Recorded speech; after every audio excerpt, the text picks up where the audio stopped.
Olá galerinha, bom dia oficialmente falando. Para quem me conhece, sou o professor Valdir Júnior. Para quem não me conhece, também sou o professor Valdir Júnior. E esse é o História Mal Cantada. Essa é a videoaula de número 4, de um total de 5 vídeos, onde estamos falando sobre a expansão marítima, as grandes navegações. Nesse vídeo nós vamos falar sobre o embate, sobre a corrida que aconteceu aí entre Portugal e Espanha. E os acordos que tiveram que ser firmados para tentar amenizar os conflitos aí entre essas duas potências náuticas. Primeiro, quero começar mostrando para vocês um mapa onde estão ilustradas aí as rotas traçadas pelos portugueses. Se a gente prestar atenção aqui no detalhe, né, você vai perceber que pelas datas, o Vasco da Gama foi o segundo colocado, né? Ele foi vice nessa corrida aí. E isso que é legal, né? Estudar a história, estudar o passado, ajuda a gente a compreender o presente, certo? Então tá bom. Voltando, senhores. Então, essas aí foram as rotas traçadas pelos portugueses. Percebam, portugueses e espanhóis queriam chegar no mesmo destino. Eles queriam chegar às Índias, ao Oriente. Só que eles tinham estratégias diferentes. Os portugueses queriam criar uma rota contornando ali a África até chegar ao seu destino final. E os espanhóis, daqui a pouco eu mostro o mapinha, eles vão tentar um outro caminho. Tudo isso eu falei para vocês a razão no vídeo passado. É porque Constantinopla estava tomada pelos turcos otomanos, pelos islâmicos, e o comércio então estava difícil ali entre essas duas regiões. É por isso que Portugal e Espanha vão se lançar ao mar. Vamos nos prender um pouquinho aqui a Pedro Álvares Cabral. Você está vendo aí no mapa, né, que Pedro Álvares Cabral chegou ao Brasil e depois continuou sua viagem até o Oriente. Acredita-se que Pedro Álvares Cabral chegou ao Brasil porque ele de fato queria chegar ao Brasil. Os europeus já conheciam a costa brasileira antes da chegada de Cabral. E o que aconteceu, na verdade, é que Cabral veio para fincar a bandeira do domínio português. Veio para dizer, essa terra pertence a Portugal. Uma outra coisa interessante, Portugal lutava pelo Brasil porque ele achava que o Brasil podia trazer riquezas para ele? Não, eles acreditavam que aqui seria uma base interessante, uma parada, como eu já disse, um porto, para que eles continuassem a sua viagem até as Índias. É como se fosse o Posto Ipiranga, né? Vamos dar uma paradinha ali no Posto Ipiranga, depois a gente continua a viagem. Continuando, essas aí então foram as rotas traçadas pelos portugueses contornando a costa da África. E os espanhóis, senhores? Os espanhóis, eles têm o mesmo objetivo que os portugueses, chegar às Índias. Entretanto, esses carinhas acreditam numa outra rota. Eles acreditam na ideia da circunnavegação.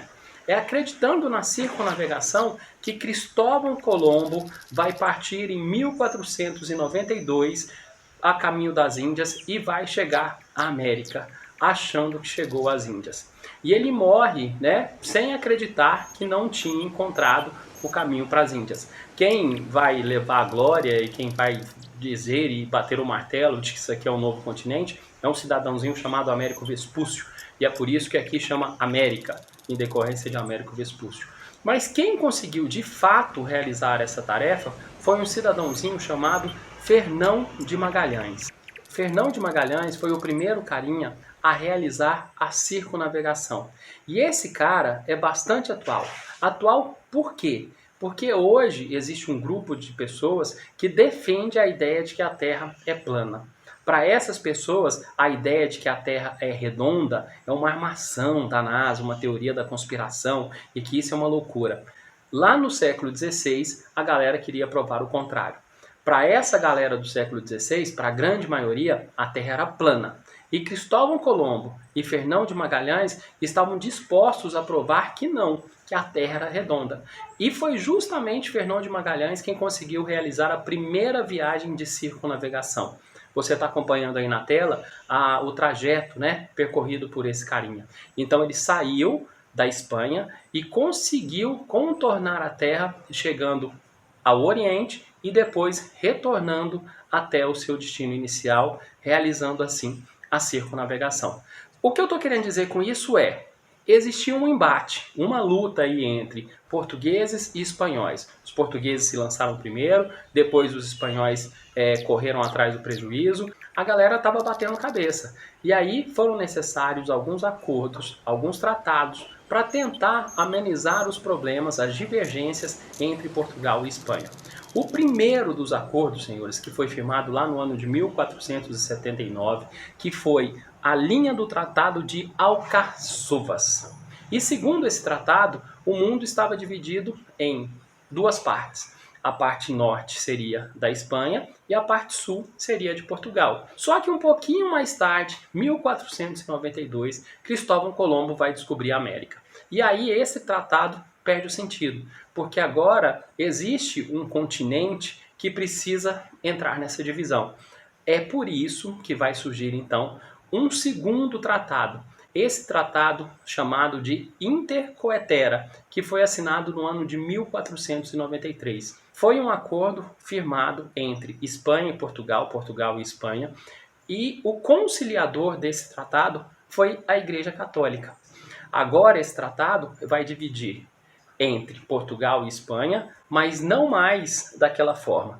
Tudo que tiver à direita dessa linha verde aí, ó, pertence a Portugal. E o que tiver à esquerda da linha verde pertence à Espanha. Agora é que faz sentido aquilo que eu falei para vocês lá de Pedro Álvares Cabral, que chegou no Brasil e não chegou por acaso. Quando esse acordo foi firmado, os portugueses não aceitaram de forma alguma. E por que eles não aceitaram? Porque se você observar, o litoral brasileiro está fora das terras pertencentes a Portugal.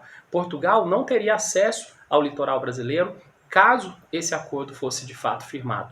Então Portugal bateu duro, não aceito, vamos rever o acordo. E aí, um ano depois, surgiu o famoso Tratado de Tordesilhas, que foi assinado por Portugal e Espanha, e esse tratado concedia a Portugal a costa brasileira. Ok? Então é isso, senhores. Nesse vídeo era sobre isso que eu queria falar com vocês. Muitíssimo obrigado pela atenção das senhoras e senhores. Valeu. Fui!